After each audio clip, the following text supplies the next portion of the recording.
Amado, querido, adorado, Tu és maravilhoso, Senhor, que tem nos proporcionado esses momentos, especialmente neste horário das 15 horas, que o Pedro tem trazido essa palavra do Evangelho vezes o cristianismo. Senhor, nós temos aprendido muito e pedimos que Tu continues a usar o Teu servo poderosamente, enchendo ainda da Tua graça, ainda mais no momento em que ele estiver falando, Deus. Saiam realmente do teu coração essas palavras e nós possamos ser alcançados, os nossos corações sejam cheios da alegria desse ensinamento para a glória do teu nome, em nome de Jesus. Amém. Bem, hoje ficamos a conversar sobre o novo nascimento.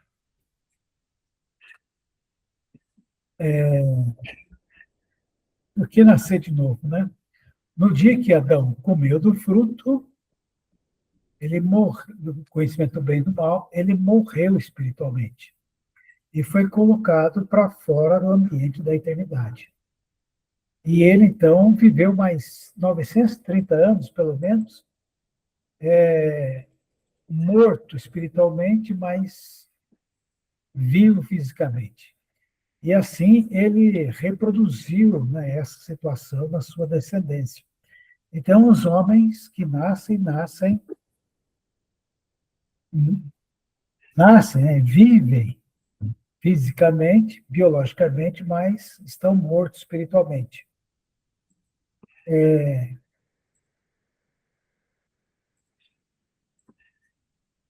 Mas tem uma solução para isso, né? Deus não perdeu o controle, não improvisou, não fez nada disso. O plano de Deus estava certinho desde o começo, né? E ele providenciou um meio que o homem pudesse ser restaurado. Então, isso chama-se novo nascimento. Vamos lá. Quando o homem saiu do ambiente da eternidade, saiu do Éden, Deus não desfez o homem, ou não reprogramou o homem, né? Os dons que ele tinha continuou com ele. Então, o homem saiu do Éden, levando consigo o amor com o qual Deus o criou e, consequentemente, também levando a liberdade e a fé. E uma vez que essas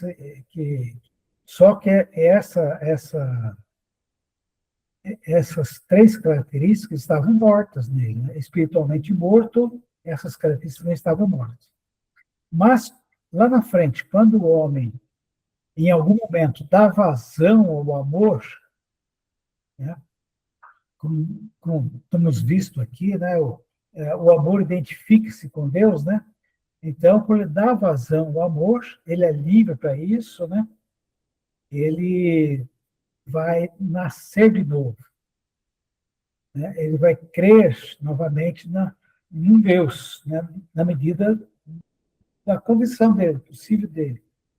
Então, ele amando, ele crendo em Deus, ele faz isso livremente, ninguém é obrigado. Então, quando o amor renasce nele, a gente pode chamar que isso é o nascer de novo. E a partir desse momento, esse novo nascimento, então o homem que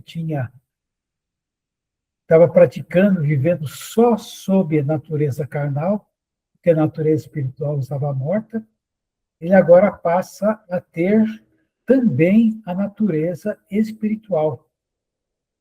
E essas duas naturezas, carnal e espiritual, passam a disputá-lo, né? Então, um querendo que ele faça aquilo que é certo, que Deus quer que faça a vontade de Deus, e a outra querendo que ele aproveite a vida, né? Continue como morto, né? Então, nessa condição, chegando na plenitude dos tempos, né, Deus enviou Jesus. Jesus, ele veio para mostrar e ser o caminho de volta, né? Eu acho que todos aqui já passaram por uma experiência de uma academia, de um pilates, ou uma educação física que seja, né? Então, cada vez que o professor quer mostrar um exercício novo, ele vai e faz uma demonstração. Aí, então, o aluno vai fazer igual. Então, o que Jesus fez foi exatamente isso, né? Ele fez uma demonstração ao homem como que pode voltar à eternidade. Ele se demonstrou o caminho, sendo ele mesmo, ele fez o caminho, né? E esse caminho, como que ele fez? Como que ele mostrou? Amando. Deus, Jesus amou o Pai e era correspondido esse amor a tal ponto que isso implicava em obediência, implicava em fazer a vontade do Pai. Não é que ele perseguia ali fazer a vontade do Pai. Não, a vontade do Pai ele fazia de maneira como consequência. A causa era que ele amava o Pai. E o Pai também o amava, né? Este é meu filho amado em quem tem o meu prazer, em quem me comprazo, né? Então, com isso, Jesus, amando, ele confrontou, ele enfrentou o diabo. A grande arma para enfrentar o diabo é o amor. Ele enfrentou o diabo. E esse enfrentamento com o diabo, ele não abriu mão de amar. E o diabo o levou ao extremo, né? A ponto de levantar pessoas contra ele e a ponto de matá-lo. Então, Jesus, ele veio, ele amou, ele sofreu e ele morreu para ressuscitar. E aí, então, ele mostrou o caminho para nós. O caminho que nós temos. Amar, vamos sofrer por causa desse amor, o amor tudo sofre, e vamos morrer. É preciso morrer. Porque sem morte não se ressuscita, né? Então, esse é o caminho. Como todo mundo, ou o mundo todo jaz no maligno, as pessoas estão vivas, fisicamente, mas mortas espiritualmente, se faz necessário, então, esse novo nascimento que vem através dele, de algum momento, o homem dar vazão a esse amor que veio lá desde a criação, né? E sempre optar pela natureza espiritual, né? Que é amar, né? E vencer as consequências. Bom, aí então nós temos as duas naturezas brigando em nós, né? Nós temos o pecado habitando em nós também. Então, chega um momento que a morte ela é necessária. Então, o pecado, a única solução definitiva ao pecado é a morte. E como o pecado habita em nós, nós também morremos quando o pecado é morto. O pecado, vamos pensar assim, é como a fome que está em nós, né? A gente pode matar a fome comendo, a gente pode